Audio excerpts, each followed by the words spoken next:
All right, welcome on, everyone. Got a big show here. Unfortunately, this was not the classic Game 7 that we were hoping for, but we'll begin with the official start of the podcast right now.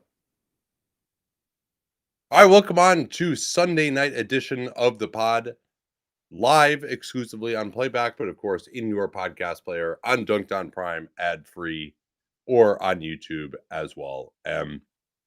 This wasn't the Game 7 that we're hoping for in terms of a classic. It was the Game 7 that we're hoping to see from at least the Oklahoma City Thunder. We're going to get into that. We're going to look ahead to the Western Conference Finals. And if we have time, we'll even look ahead to the offseason for the Golden State Warriors, beginning our offseason outlook series. But what's going to stick with you from this one, Danny, as the Thunder, is it officially over yet? It is. 125 to 93.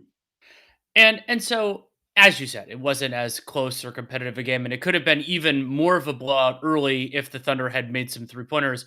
But for me, it's going to be the stretch at the end of the second quarter, and then that kind of continued into the beginning of the third with the Thunder defense really activating, getting a number of pick sixes during the competitive portion of the game, whatever we're defining that as.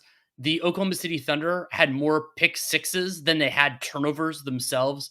And so they were able to get, I mean, there's something even beyond feedback loops during that stretch. They were scoring every trip down the floor. There was only, I think it was like 8 possessions where the only time they didn't score was a Chet Holmgren got stripped on in transition. And then they were get to be a set defense every time. And they were, being handsy, but forcing turnovers, making life hard on the shorthanded Thunder. Or shorthanded Nuggets, sorry. Yeah, really the defense is what stuck out to me, and the way that they guarded Nikola Jokic and the intensity that they brought. Alex Caruso came in about halfway through the first, and I thought that really changed the game quite a bit as OKC was struggling early. Denver actually took a 10-point lead in the first, and OKC was missing shots, but I wouldn't say great shots, actually, early on, and missing layups that maybe were better shots, but still were pretty well contested. And then Denver actually was cutting them apart with Jokic throwing some unbelievable passes, like passes that we almost forgot that he could throw because they've been so good at taking those away throughout the series. And so they said, all right, we're going to go to our plan B here, which really seemed like it was more their plan A, which was Alex Caruso guarding Jokic and more of the strategy, at least partially, that the Lakers used so well against Denver, but they didn't really double team Nikola Jokic. They just made every single catch hard. They fronted him. They were in the gaps. They sent doubles when Jokic would turn his back to the play. And there were a few times when Jokic was able to walk Caruso down and get to a spot right near the charge circle and score against him. But just everything was really difficult, including with Aaron Gordon not able to really move. And then the other thing that they did was they just made the entry passes difficult. If it was Russell Westbrook, if it was Christian Brown, if it was Gordon, what they decided was we'll let you catch the ball and then we're going to back off. You want to take an off the dribble three, Christian Brown? That's not really your game. Russell Westbrook, we know that's not your game, although you might think it is. Aaron Gordon, spot up in rhythm off a pass. You might shoot that. We don't think you're going to shoot the ball if we're going to back off. And so between that and the fronting, it was hard to get the ball into Jokic, and then just their hands were unbelievable defensively as well. They were flying around. So I thought just their defense was great. The defensive plan was great. And it was probably like the 4th or 5th plan that they really went to against Jokic over an extended period of time in this series. And it worked well enough. And then on the other hand, Denver survived defensively through the first probably 20, 21 minutes of the game with their zone because OKC was missing shots. So once they started turning it over and then Shai Gilgeous-Alexander and J-Dub got going, slashing through the zone, it was all over. In the first 3 quarters of the game, the Thunder only had a 95 half-court offensive rating, but they were able to put up numbers because they weren't in the half court that often. They actually had some successful offensive rebounding stretches, but of course it was mostly turnovers. They also ran off some makes, which is, of course, is one of my absolute favorite things. And so they were able to get more than enough there to keep things going. Getting transition really helped J-Dub get going. He's had a terrible offensive series overall, but able to get 24 points, 10 to 17 from the field. He had a couple of threes as well, but it was a lot of that was the transition runouts and getting some dunks and getting some finishes. And I thought that one of the other ways that the Thunder strategy, actually, before I get to that, two other elements that they deployed briefly and impactfully, but not enough to like make the whole podcast about it. First of all, they went as far as I can remember, the first time in the series, they went to one of their true centers guarding Westbrook, and that worked out reasonably well, as you would expect it to. And then they also, Mark Daigneault had a key stretch. Part of it was that late second quarter where they went no big at all, where they were playing Alex Caruso guarding Jokic, and then instead of just having Chet or somebody else on a different nugget, they just had five smalls out there, and that meant that they had better ball movement, they had better spacing. That was Case and Wallace had some nice stretches during that, and I don't think that that would work, over the course of a whole series, but Caruso being able to function as the big within their scheme opened up a lot of interesting stuff that would have made their offense look better if they hadn't been getting a billion steals and runouts and pick sixes. Yeah, and they, as the series went along, found more and more answers to the Nuggets 2-3 zone and couldn't hit any shots in game 6. But Shai, they went back to kind of their guard screening action roots, but it was Caruso setting more of the screen. And then you had J-Dub up top as well. So he would be in one of the spots in the zone, or maybe on the wing, or maybe there'd be another shooter like an Aaron Wiggins on the other side that they at least had to respect. And so they flooded that top area. And then they also, because Caruso basically playing the 4 offensively was setting the screen, then they were able to have Hartenstein or Chet along the baseline. And they got a ton of plays where they were able to get to the foul line. Jokic had to step up. I really thought that where the Nuggets zone failed was that the corner men, the forwards, Porter Jr. and Gordon, the 2 injured guys, incidentally, weren't able to be active enough, whether it was crashing down into the paint if Jokic had to step up to take that guy on the alley-oop, and the Thunder had 8 dunks in the first half, and a bunch of them were those alley-oops along the baseline, or also getting offensive rebounds right as well from that spot. So they were able to get to the free throw line in kind of a jailbreak, getting past the guards with the screening from, say, Caruso or Case and Wallace, switching the angle of the screen. And so those 2 guys up top weren't able to keep Shai Gilgeous-Alexander from splitting them and getting to the foul line pretty quickly. I thought Shai just attacked so fast in this game, which was great. And then if they did want to be like, okay, well, why not just kind of blitz that guy? Well, now you've got the 2 guys in the 2-3 basically sitting in each other's laps, and there's no one to guard the wing. So you could now just throw an easy pass to the wing for a 3 from a Wiggins or a J-Dub, or penetration from J-Dub as well. And the forwards would have needed to either, identify where the guy was in the dunker spot and then also get out to the wing at the same time. It was just too much for those guys to do.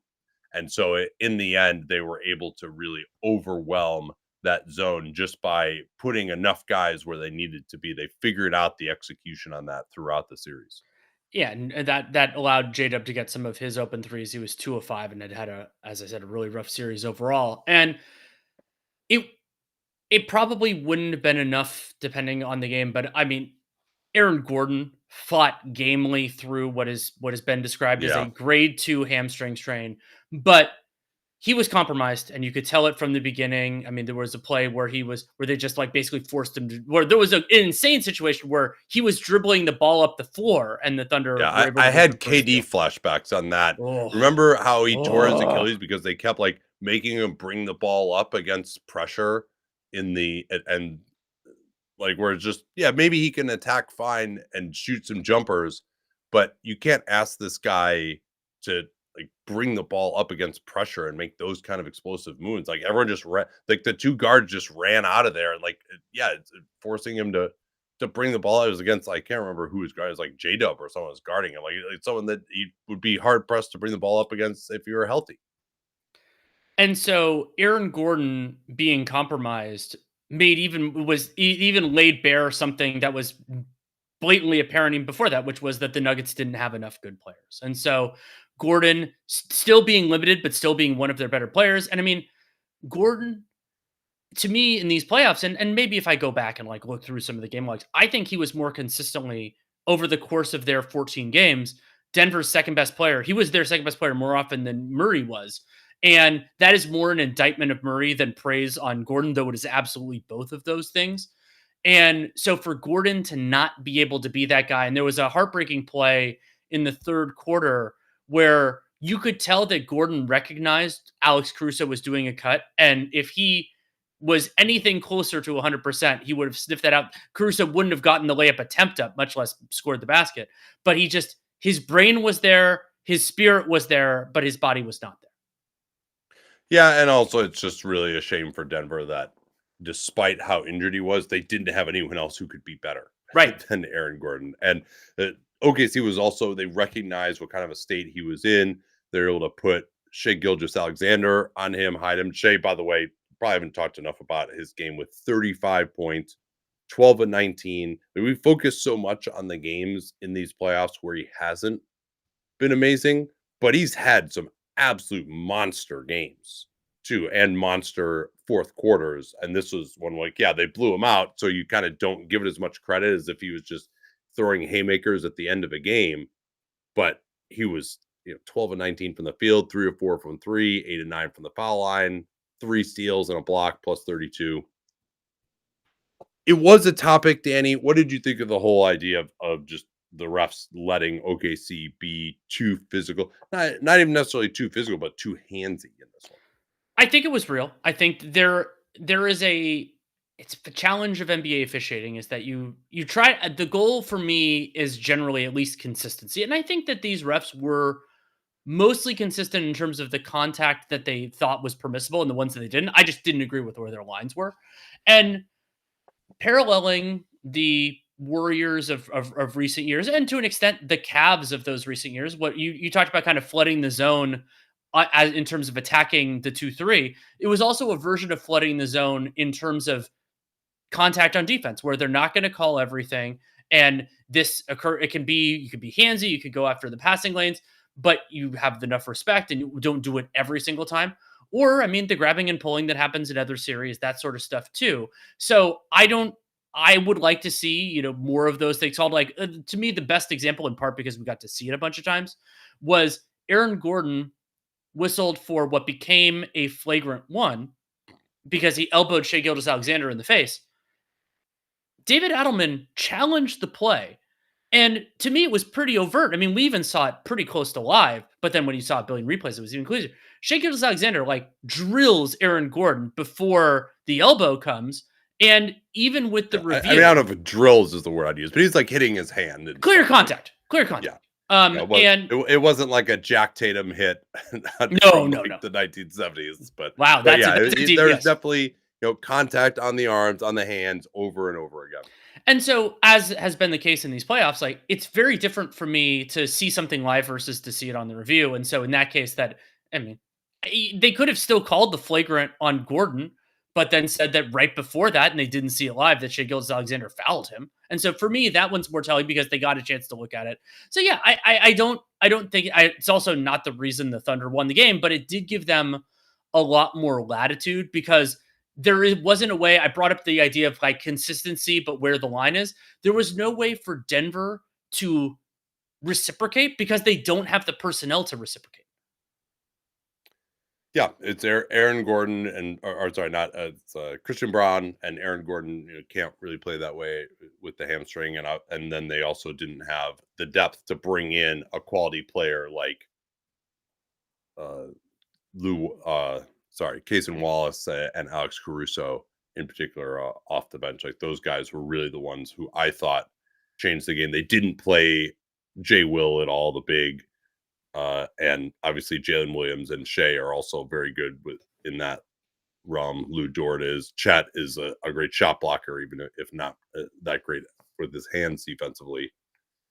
So when they say you can't call them all, it's just we're only going to call 50% of the fouls that we see in this game. That's not what it is. What it is that it's impossible to be sure on some of these in real time. There's a body in between you. It happening really fast.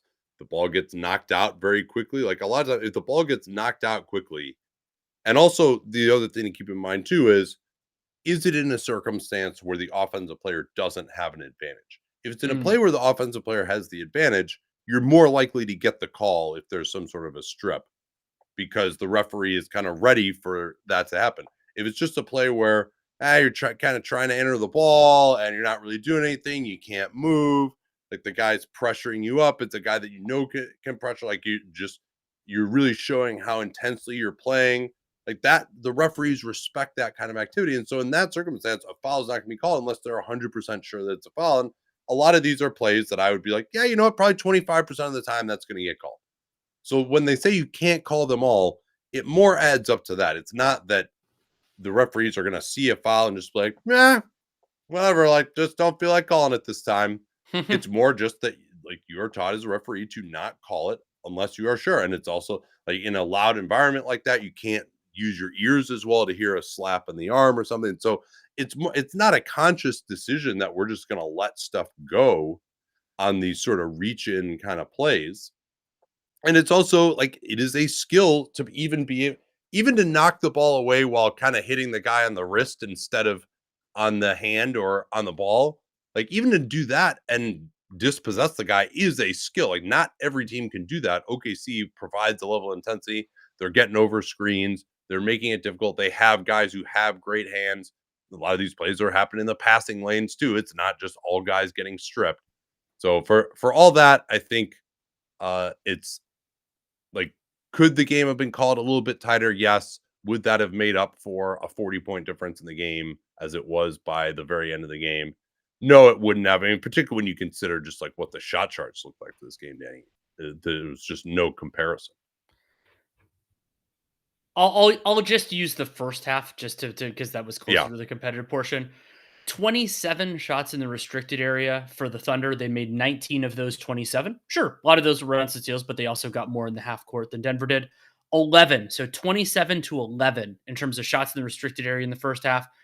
And then both teams took 5, 6 in upper paint, and then only a few mid rangers, which can show the health of the offense. And so OKC is getting it all around the basket. It is important to note that Denver got some of that back through free throws. Jokic took the lion's share of Denver's free throws during the competitive portion of the game. He was 9 for 11 overall.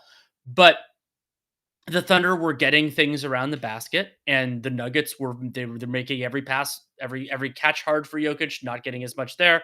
And then the Nuggets weren't also generating, like they were generating quarter threes, but they weren't threes. And we brought up the strategy of like leaving the guy after he was open.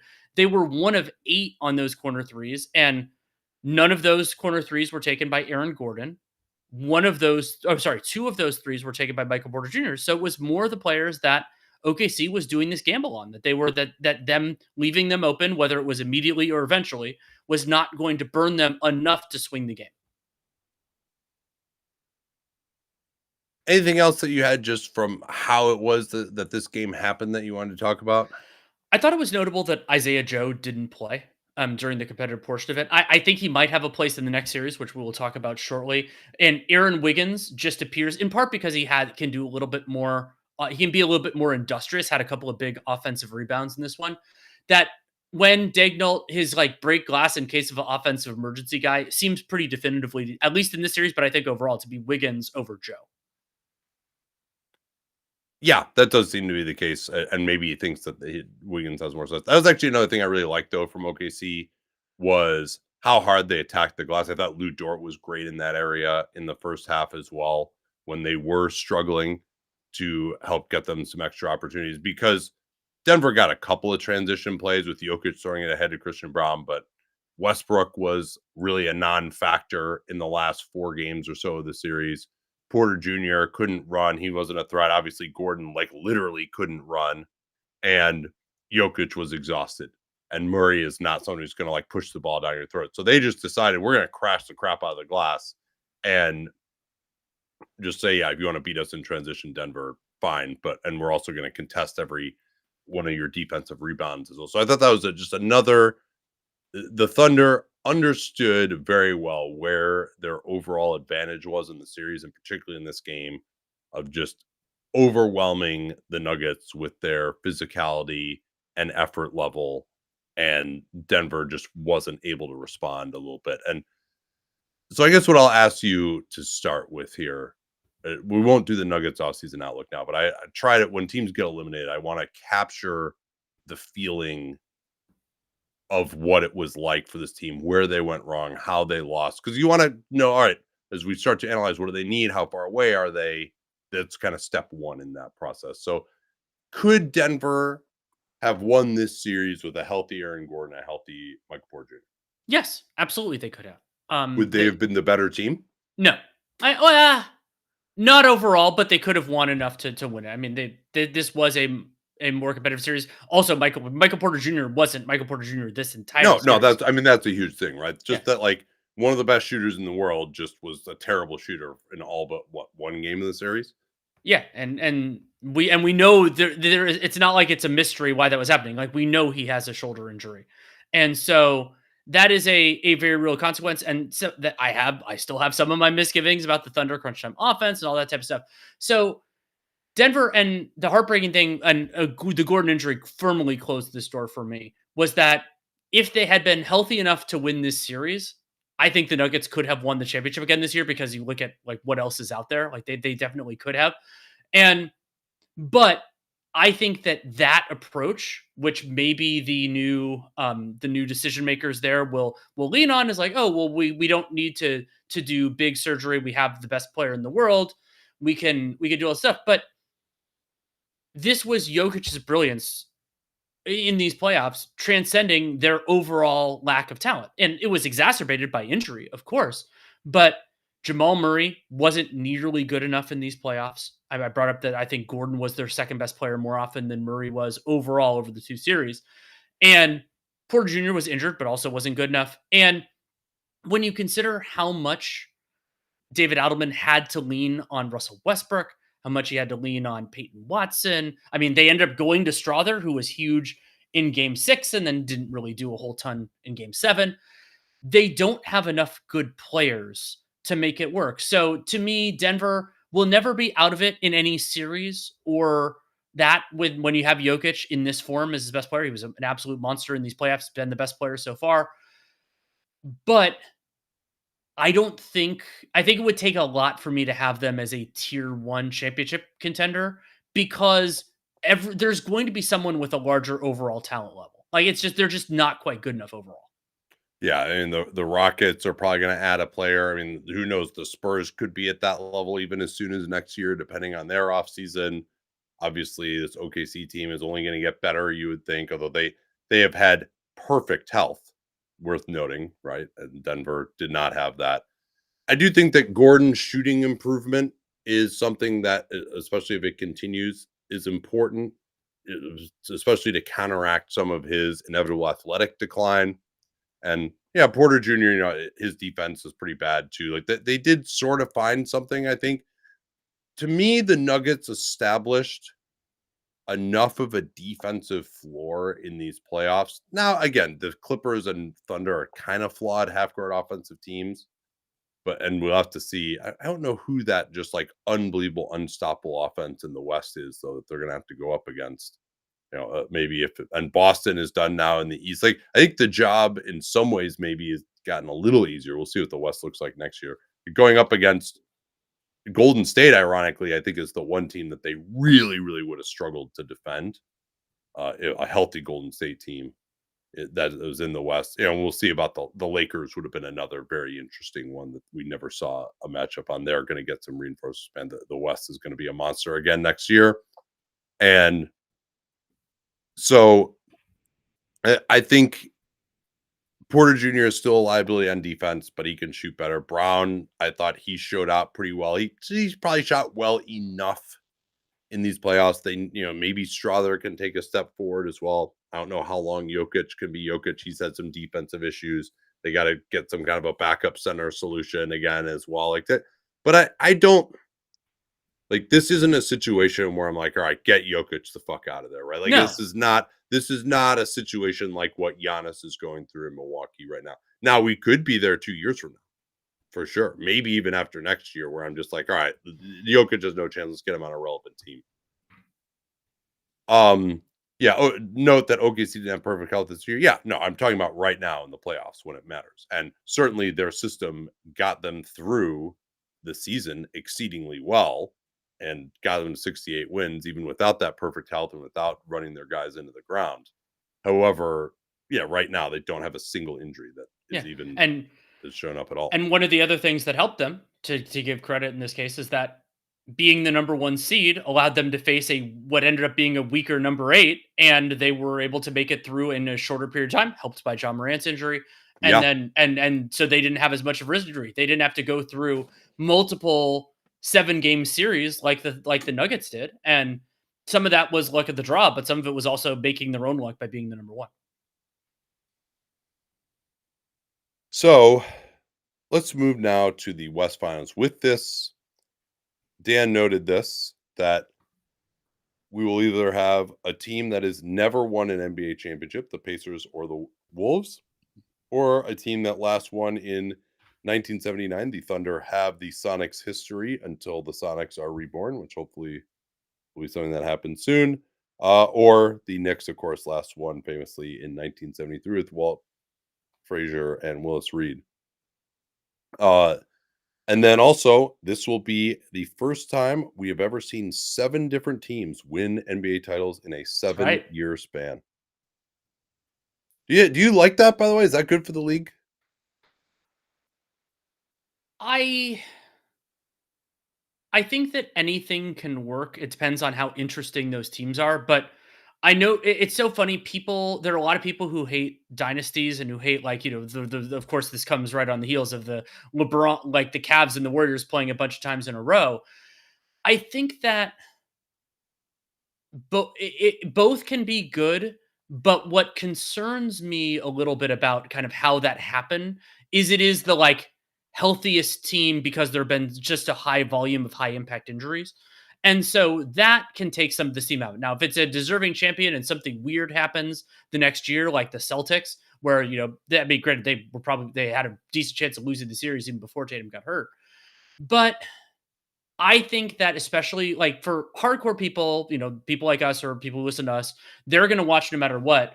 The way that you build a larger audience is sometimes those big names, those big teams. And so for the kind of the new eyeballs, I'm not sure it's quite as good. I'm personally happy either way. Yeah, I do like that narratives with players and teams can evolve over multiple seasons. I mean, the number one thing that I love about basketball is I just want to see absolute greatness out there on the court. And hopefully that involves 2 great teams Hmm. playing against one another. And I want to see perseverance, great players going up against great defenses, winning that, or great players getting shut down by great defense. I want to just feel like I'm watching the highest level of basketball overall that I could possibly be watching. That's the number one thing that I want. And that's why, of course, the injuries are so maddening. So it's not inherently that, I would have liked it maybe if, hey, let's say a team wins one year, they miss a couple of years, and then they come back and win again. You get a nice little redemption arc there. So you get some of the same familiar characters cycling through. Like that would definitely be nice, right? Like it would be nice if Giannis had done more than a second round and first round exit since 2021. Sure. Or Luka losing in the first round this year, or Jokic actually hasn't gotten past. He's only gotten past the second round twice, as unbelievable as he's been, and in part that was due to some injuries too. So I think a lot of it does have to do with the injuries, and then also though there is a lot of parity in the league, and also I think there are more great players who are closer to one another, and then there are more ways to stop great players than there have ever been as well with the rules and the creativity. And so I think that, and there I completely disagree with everyone who says there's no stylistic diversity. There are a ton of ways to win basketball games. Like it used to be, all right, Golden State, if you can't switch 1 through 5 and you got a big center, you're just never going to win. No, that's not the case anymore. Like teams have figured out ways to keep those guys out of the action, not get killed if you have a big center. And there are more ways to win now than ever, which I do really like a lot. So let's talk about who's going to win this next series between OKC and the Wolves. And something curious to note at the outset is that the Thunder and Minnesota play in the same division. So that means they played 4 times this year. 3 of those 4 games occurred during a 2-week span in February that also included the All-Star break. So they played 3 of 4 games. Do you like that, Danny? Is that something you enjoy when teams play each other, all the entire season series in a 3-week span? Is that something you enjoy? Oh my god. But so basically, and I'm not going through who was healthy and who wasn't during that. And part of the reason why I hate that is because a small injury can then impact things in terms of seeding and everything else. But of course, a lot of familiarity with each other over the years, though they haven't faced each other in a playoff series. And to me, the place to start with this series is when Minnesota has the ball.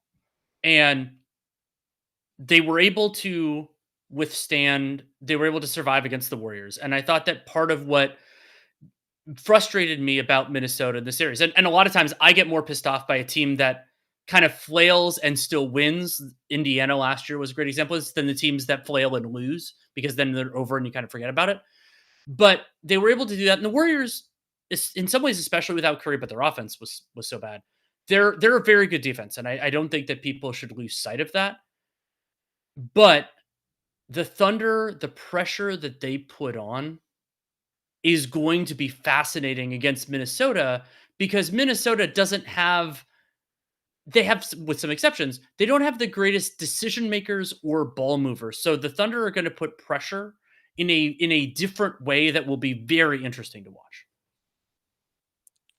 Yeah, the Wolves don't have the most complex offense in the world. They generally rely on Anthony Edwards and Julius Randle to gain some sort of an advantage and play off of that. How is that going to work in this series? If you go back to, say, the way Anthony Edwards played against the Lakers, they would sort of try to form a shell, or they'd do a 1-2-2 zone. He would have the ball up top, and then try to beat his man. And he could really, they're like, we'll let you take the step back 3 pretty much anytime you want. And we're going to sort of like try to show you some bodies, but also allow you to make the decision. The Thunder, what they are going to do in almost all likelihood is they're going to try to speed up Edwards and Randle. I don't know that Edwards and Randle are going to have the absolute greatest matchups necessarily to begin with. Now, the Thunder will, or the Wolves will surely try to get them matchups, but there aren't that many. I mean, and that'll be a subplot of this series, is how many of the guys that the Thunder have can guard Randle or can guard Edwards. Are they willing to switch? Are they not willing to switch? Are they going to double team at the point of the attack? Are they not going to double team? But whatever approach, Oklahoma City is not, in particular, Edwards, just not going to let him get comfortable. I would be very surprised if they are just like, yeah, Anthony Edwards, like go into your dribble mix and like shoot a step back 3, or drive it in the lane, and then we'll bring help once you drive it in the lane. What they're going to want to try to do, I think, is force him off the 3-point line, get him into the lane, and then with their great help, their great hands, their great rim protection, force Anthony Edwards to make mistakes, whether it's a bad rim read, getting blocked at the rim, throwing a pass out that's going to get intercepted, someone at the nail reaching in and getting the steal. And then I think they're going to also trust themselves to be able to close down a lot of these Wolves shooters. Maybe a little harder when Naz Reid is on the floor, to be sure, but then that's going to put them into difficulty, I think, on the defensive end, as we'll talk about. And so I think my feeling is this is going to be a very tough series for Anthony Edwards. I think that they are just going to show so many bodies, and they're just not going to let him operate and let the game slow down for him the way he certainly could against the Lakers. And then he kind of figured things out against Golden State as time went on by playing higher up on the floor instead of attacking from the wing. I think they're going to make him, they're not going to let him shoot threes off the dribble. They're going to get on the side of him. They're going to pressure him. Lou Dort's going to try to do that. If they follow him, they follow him out on the floor, and then they're going to bring a lot of help once he puts the ball on the floor inside the arc, and he's going to need to have an unbelievable decision-making series for the Wolves to win this one.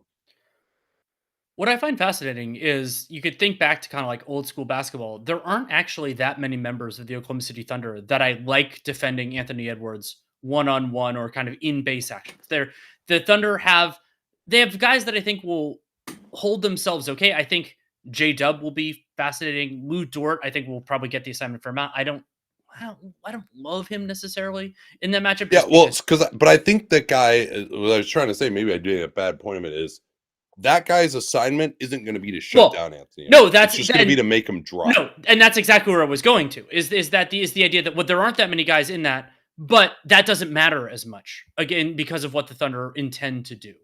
And I mean, you could bring up Caruso. There are a number of different guys that you can bring in this mix. And I was agreeing with your point. Okay, yeah.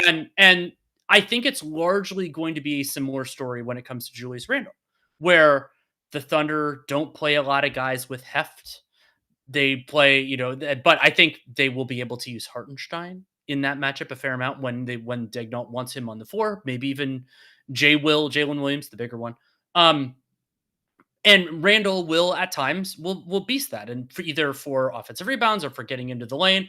But the advantage that he creates in the times that he does won't be the same kind of 5-alarm fire because the Thunder bring so many bodies, they bring so much help. So I think it's actually going to be a similar story for Randle as well. Randle, though, I think he has the potential for a better series than Edwards because challenging him in the same sorts of ways is more tuned to Randle's decision making than it is Anthony Edwards.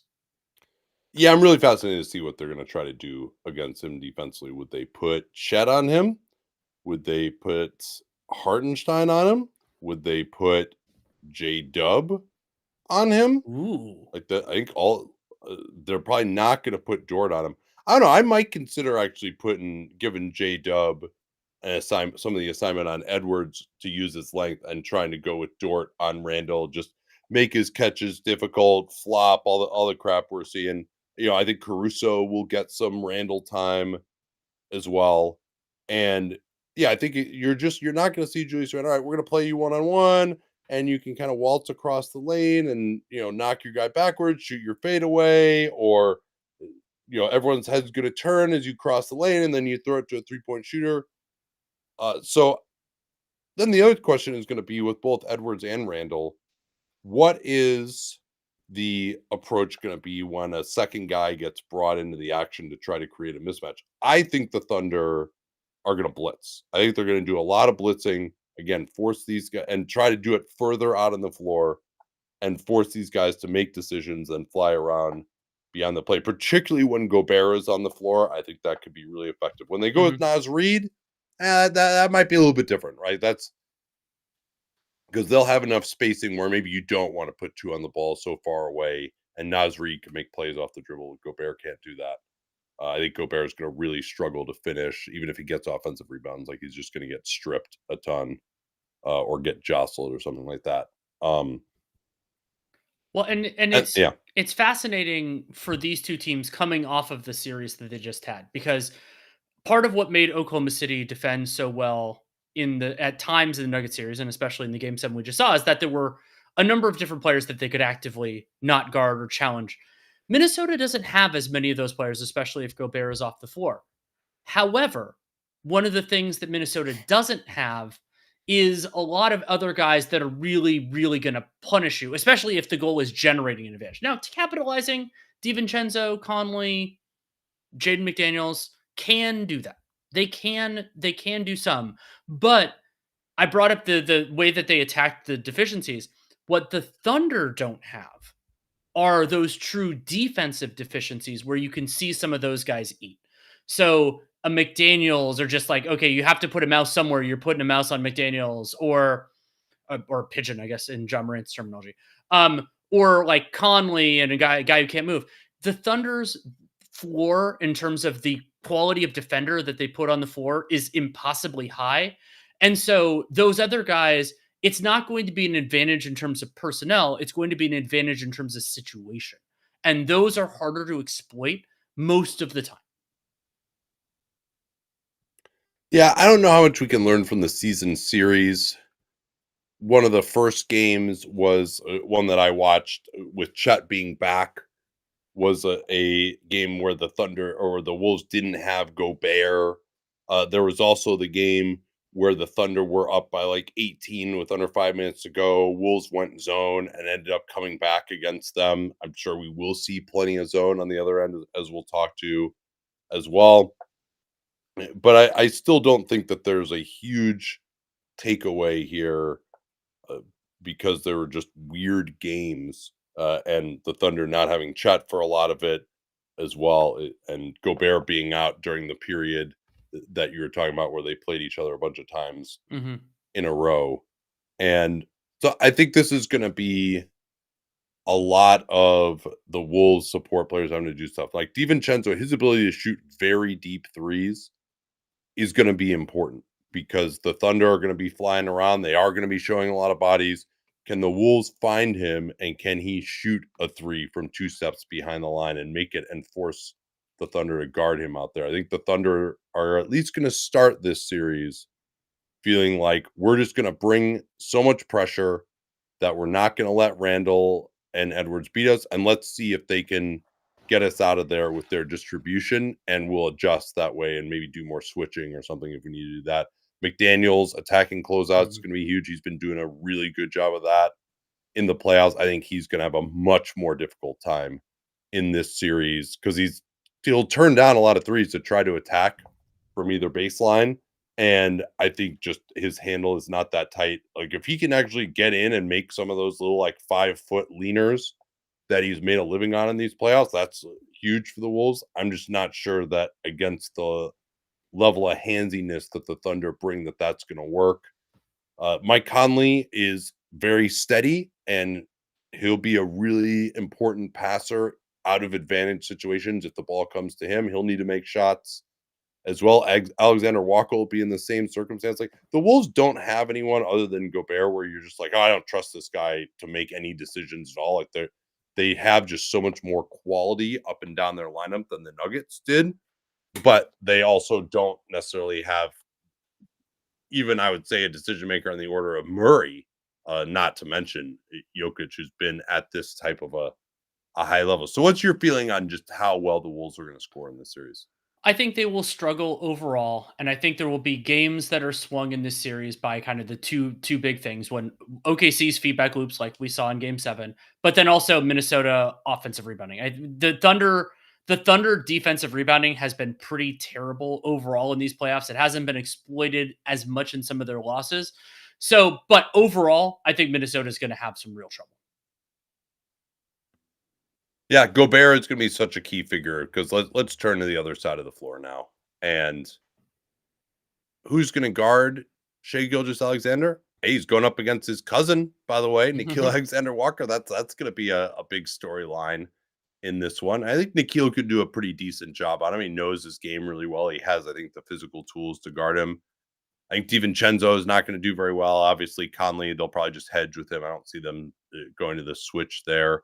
I could see them maybe trying a little bit of like switch double type of stuff when Gobert is on the floor Potentially. and challenge the Thunder to make shots out of that. Obviously, Edwards can guard Shea, but they're not going to want to go to that. I think at the end of games, they will go to that alignment, or they'll try to go zone as well and just show a lot of length. They do have more length that they can provide at the top of a zone than say Denver. And obviously Gobert can be a really good player in the middle of a zone and a much different animal than Jokic too. I think Randall is someone that I'd be trying really hard to go at with Shea Gilgeous-Alexander. He has not particularly been tested in these playoffs, or the likes of Luka and LeBron were just like not they're too slow to really beat him because he just doesn't move his feet well. The Thunder, I think both J Dub and then even more so Shea could really go at him quite a bit. So what are they got? They're going to switch actions with Randall involved, particularly if he's guarding Chet. That'll be fascinating. Or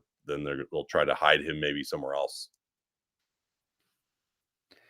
There are a lot of different ways that Shai Gilgeous-Alexander can hunt, and the will it through a zone or through some of the like switch double stuff try to make Shai into a playmaker.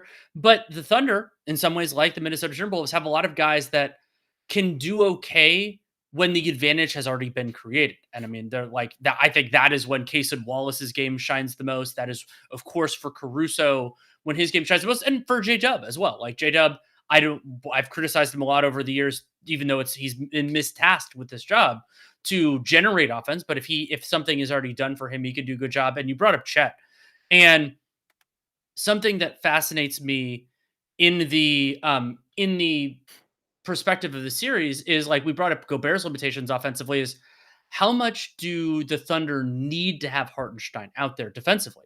Because while he's not a terrible offensive player, sort of paralleling the Wolves with Naz Reid, their offense really sings when there isn't a place for a strong defender to be. And so if they can play Holmgren and then 4 smaller guys out there, well, then that's going to be really hard for Minnesota to have a home base for Gobert or for somebody else. Yeah, maybe that ends up being Dort or Caruso. Like they'll certainly experiment because I don't think. I mean, again, unless they go to some weird zone stuff, I don't think the Wolves can stop the Thunder and Shai in particular when Rudy Gobert is off the floor. I think they need to have great rim protection out there to do that. But I also think they're going to struggle to score when Gobert's on the floor on the other end. And so that's going to be a pretty big fulcrum. And Hartenstein, like you said, will be interesting too, because like his little floater game and the pick and roll, like that is very valuable. His handoff game is pretty valuable. And so I assume they'll just start off with Gobert on him. And then, like, what is Gobert playing a 2-on-2 pick and roll or a handoff against Shai and Hartenstein? That'll be pretty fascinating. Is it going to be Jaden McDaniels probably starting on Shai? Like he'll try to get over the screen. That'll be something to look at too. Or maybe they'll try to hide Gobert on Dort, but then where's Mike Conley going to hang out, right? Like Conley or DiVincenzo probably has to be on Dort or, maybe Caruso or something. And so I don't know if the Wolves can go for the hide Gobert on a non-big approach, keep him out of the action as well as some teams, because you also have these other guys who need somebody to guard.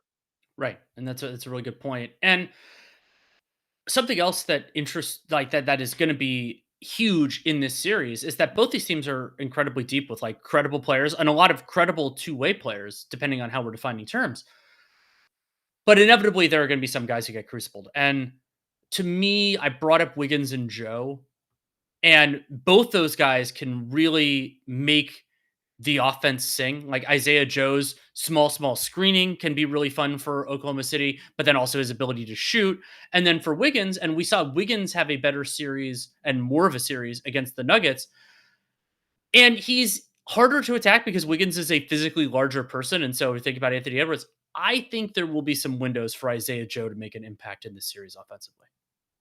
Yeah, maybe so, particularly as a way to force the likes of Conley or DiVincenzo into action. Yes.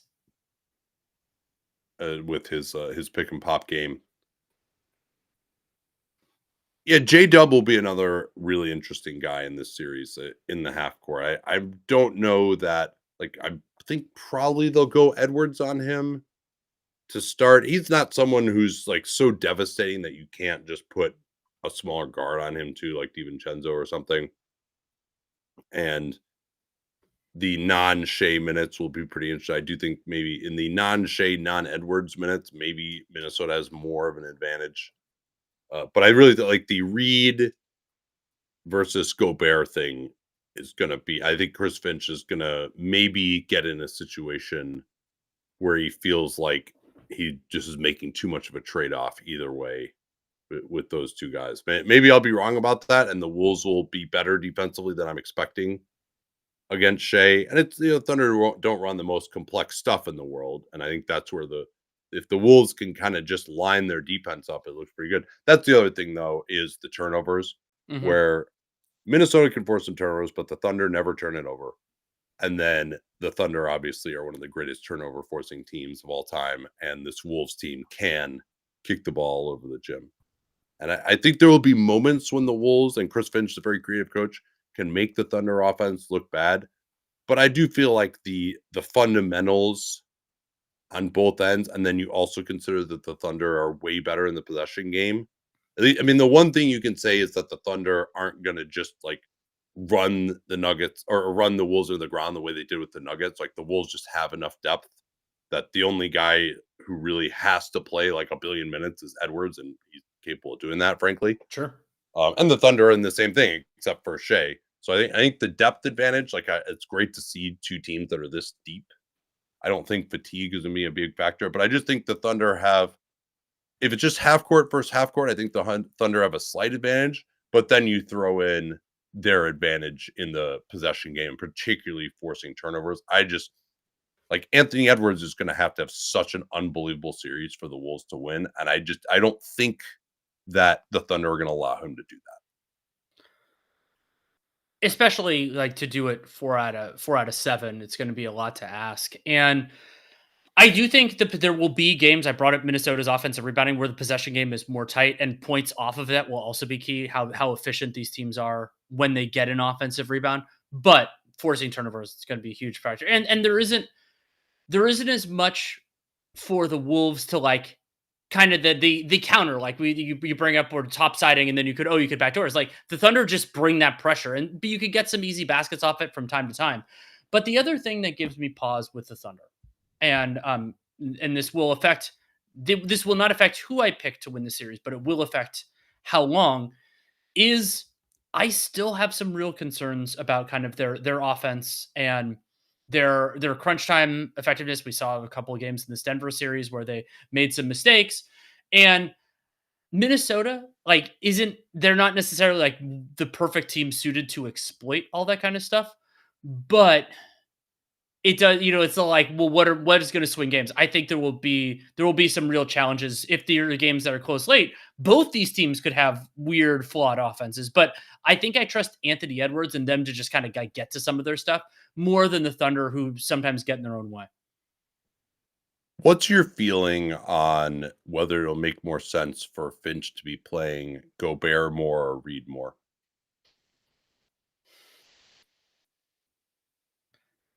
I think this is I think this is more of a Gobert series, because with the previous series that the Minnesota has played, it's been like they've been able to defend well enough without Gobert, but OKC, they challenge him in different ways. So maybe that's leaning me more towards Reed, where it's just more like the other series, where Gobert, the difference between Gobert and Reed defensively is actually smaller than we sometimes think, and the difference between them offensively is massive. So I think I've talked myself back into Reed. I hope that the answer will be Gobert. It may be that they just can't score with Gobert on the floor, but and that, like, that is very easily possible. Like, he's an offensive liability in a lot of ways. But I would do everything I could to make it work with Gobert, because I think his rim protection, being able to wall off the paint, especially because the Thunder aren't a great shooting team, I think you can start to cause problems in the math game for OKC. They only have one really good mid-range shooter too. Mm-hmm. So if you could figure out a way to have Gobert making it very difficult to finish around the rim, and maybe that starts your own fast break game as well if they're missing around the basket. Like, I think having a defensive floor against the Thunder is very important, because we've seen that things can really go wrong for them on offense. I don't think things are ever going to really go wrong for them on defense. Mm-hmm. Like, they're just too intense. They force it, or they have too many guys. They have too many different strategies they can go to. You might find pockets where it's going to work. I mean, and that's with one of the 5 best offensive players ever in Nikola Jokic, and even he spent probably 3.5 of the 7 games really struggling in that series.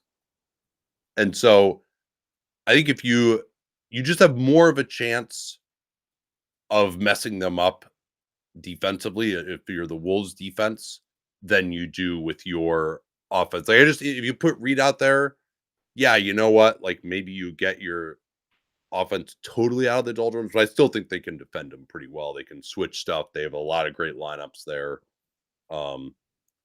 And I think, just the Wolves passing is only going to be able to unlock that spacing so much. So I would be trying to make it work with Gobert, because I think that's your best hope, is like forcing Shea into a bunch of difficult mid-rangers with McDaniels contesting, and maybe he doesn't have the best game, and just keeping him off the rim and just trying to win the math battle with the Thunder offense. I'm going to go Thunder in 6 here.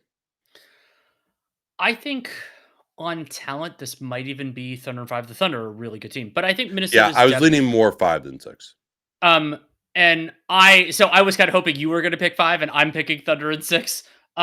Because I think there'll be some crunch time offensive foibles or something like that. And Minnesota's too good a team, like, for it to necessarily do. Like, their depth of quality and quality of depth is very good. It's just not quite as good as the Thunder.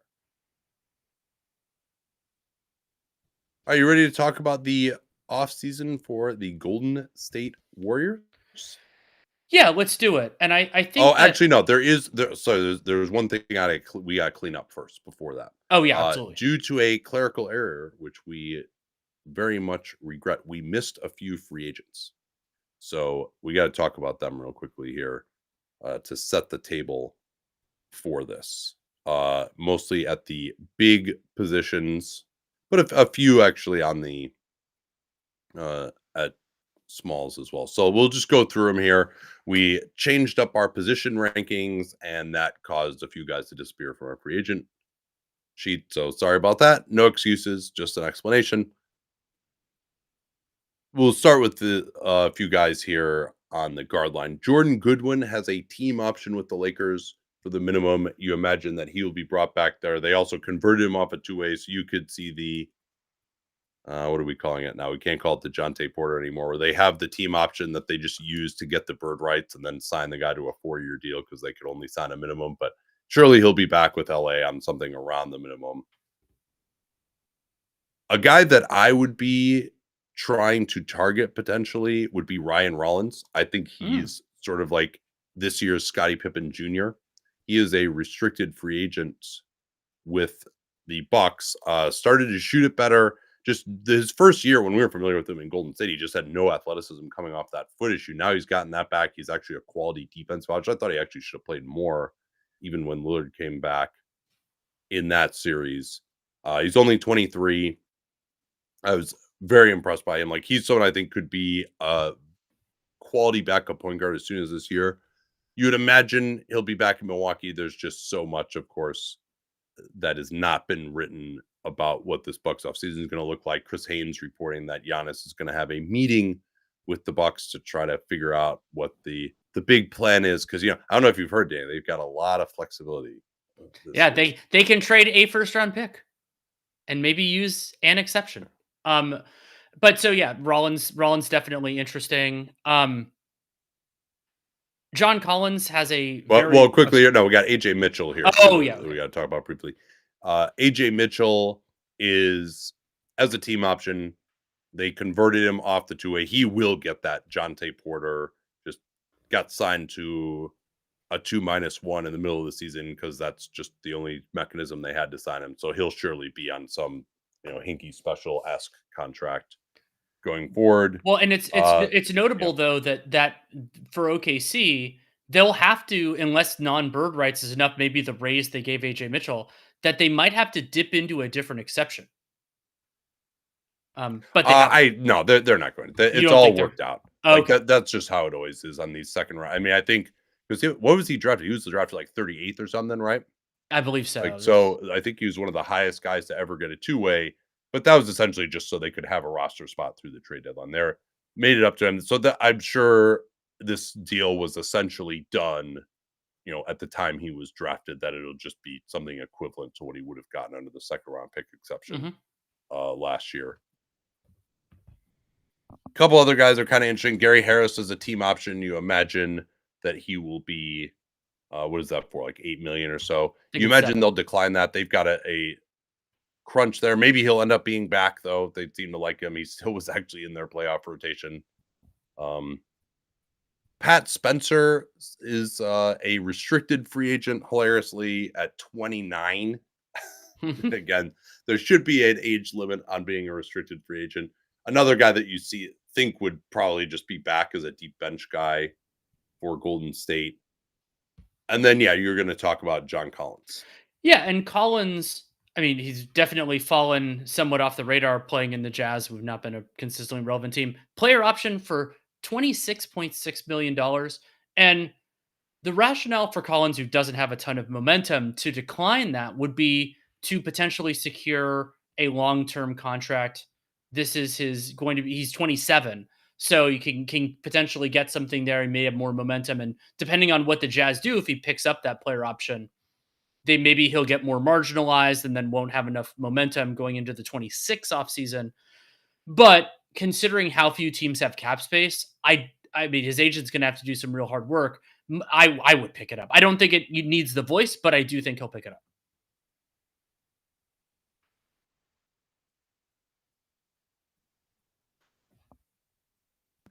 Yeah, Collins quietly was a quality player for the Jazz, although everything is relative. Oh, the plus minus stats are amazing. He's being backed up by Kyle Filipowski. Like, all right, yeah, okay.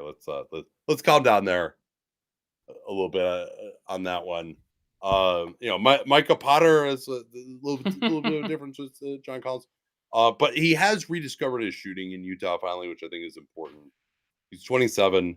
Maybe this could be one of those ones where they decline the option and get him on a longer term deal that they think would help his trade value. But as we see, like, he's not going to sign for 3 years, $45 million when he has a $26 million player option. So I think everyone involved, it's better to just leave this on here. Maybe there's an extension possibility as well.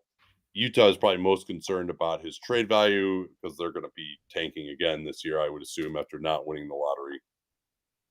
And so I think that's probably the best way to deal with that, is to just let it go until the middle of the season. They can always just extend him for a lower number. Like, they're not particularly impacted cap wise at all. I don't think there's anything that they would want to do this year that would be relying on knocking $7 million off of John Collins' salary. Who else we got to talk about? Trey Lyles, I'm sure that he would love to get a lucrative deal back in Sacramento.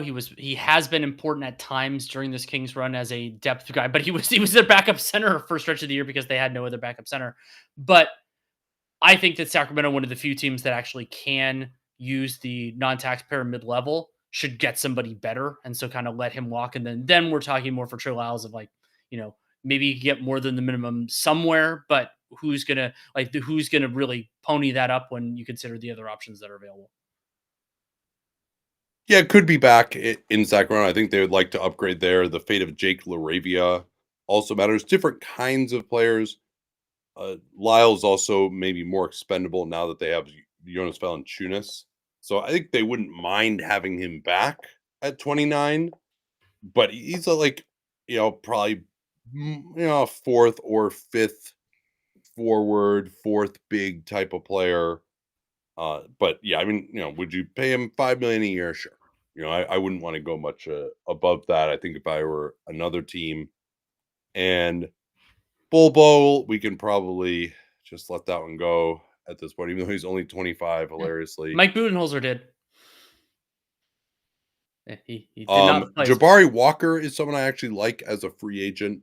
I thought that his shooting improvement was important. He also showed more ability to switch in Portland than we've seen it in the past. And he's always been a really good rebounder. Doesn't give you a ton of rim production, but can even play some small ball center for you. But he's shooting well enough to be a 4 now. And the rebounding is nice. He plays hard. He's only 22. I think that he's someone that Portland's going to want to bring back. What do you think would be a fair contract for him? I like him more as like a fourth front court player. So maybe like $5 million a year, something like that. Yeah, if they could get him on something like that, I mean, I kind of joke here, but a Zeke Naji-esque contract. That's more like 7. Yeah. That would be, I would be willing to go there. Now, the problem for Portland is that they also have their own tax issues. We'll see if they can sort any of those out. Also, yeah, we haven't even talked. We could talk about this too because we're not going to get to the Warriors now. I got to put this up before I got to go grab my daughter. But uh, the perils of a mid Sunday recording. So yeah, we could talk about the Portland ownership situation in a second because we haven't hit that yet. But yeah, I think Walker. I mean, let me just double check what their Portland's cap situation is. I remember them being like basically they're pretty.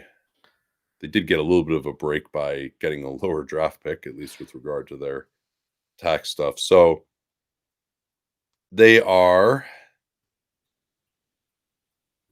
yeah, within 14 million of the tax, assuming Matisse Thybulle opts in. So yeah, they could actually. It's not as bad as I thought it was for them. So they can actually, even if you throw in, let me see here. And why is that not working? Oh yeah, so if you fill out their rotation of 14 players, they're at 6.5 million. Excuse me for that false start. And yeah, that would be a little tight.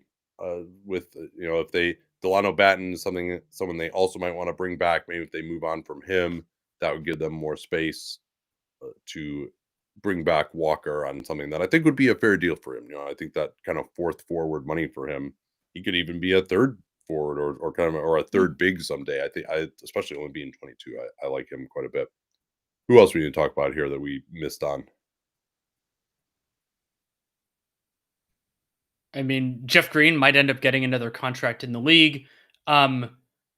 If he wants it, we'll see. He's been a valued vet for a long Yeah, I think time. a lot depends for him on just what else Houston does. Like you could see them just paying him as possible matching salary going forward. Andre Drummond has a $5 million player option. I fully expect him to pick that up. We've already had some Yeah, reporting on reporting that. has indicated that will happen. He had a lost season with this toe issue.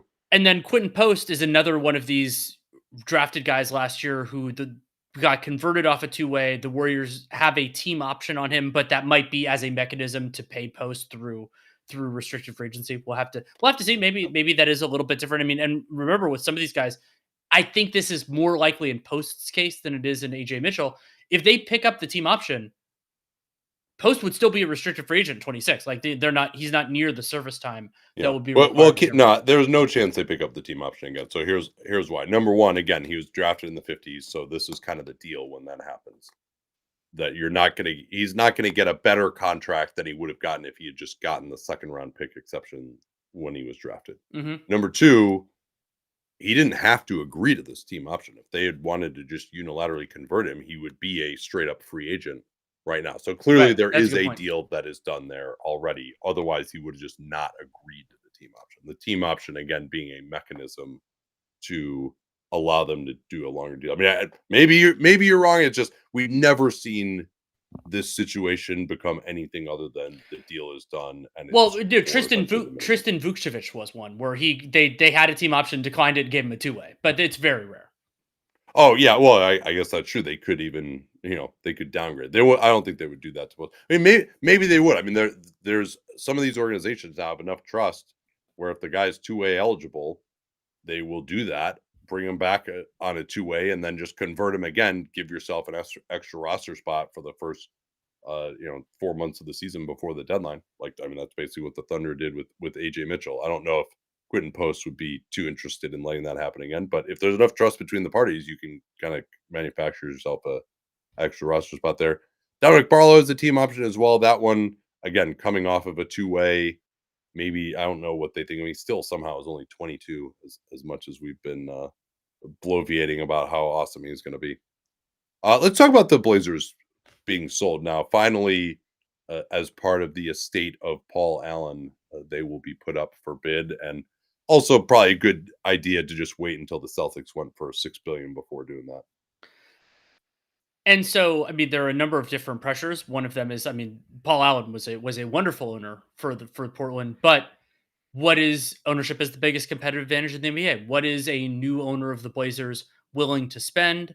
What are their priorities? And there has already been some reporting, which is very unfortunate for Portland, if it ends up being true, that Phil Knight, staple of that region, is not interested in buying the team because he's too old. And because basically he's like, not going to be able to enjoy it, and maybe his kids aren't interested or whatever. And because the other part of this, I brought up the willingness to spend, is making sure, should this be a priority for the Allen family and everything else, that the team stays in the region. And there you can break promises, all that kind of stuff all the time, but it is always a risk in these situations. Oh man, yeah. That would really screw over the Pacific Northwest. They get Seattle, and then all of a sudden the Portland's gone. I would be shocked if Portland left. I mean, they do. The Moda Center is like over 25 years old now, right? Yeah. So Well, it's not the and greatest arena. it's also, there are also concerns just because well, but the one of the ways that this could mitigate is that it's been reported that and I think this is true with a lot of Allen's assets, is that the proceeds from the sale will in some form go to charity. So then that might lead to a lack of maximization from a profit standpoint, if that's not if you don't have the same organizational goals. And Mm. you could theoretically, and we've seen other owners at least claim this, it's hard to know, to take less in order to get somebody who does whatever version of a promise, and we know these can always be limited, to keep the team in the area. Also interesting that they extended the GM and the coach Ah! before selling the team. Maybe the feeling was, oh, like we're selling a team that has stability now. Also, if you're going to drop, you know, $4 billion on a team, moving on from an extra like 15 million bucks worth of coach and GM or something. I don't know how long this Billups or Cronin extension is. Maybe it's not even that long. Honestly, we just don't know that. So just to give a little bit of stability and then let the new owner figure it out, that could be the way things work too. But yeah, they'll be an interesting one because they don't really, it's a good market, but it's not a huge one. And they don't necessarily have a prospect of being a contender anytime soon. So what happens? How much do they end up going for in light of the Celtics deal will be a fascinating question. All right, then we're gonna pack it in. Sorry we didn't get to the Warriors today. We will do that very shortly. We're gonna kick the offseason outlooks into gear. I've started doing my scouting work as well, so that'll be available on Dunc'd very shortly too. And we'll talk to y'all tomorrow night. Till then.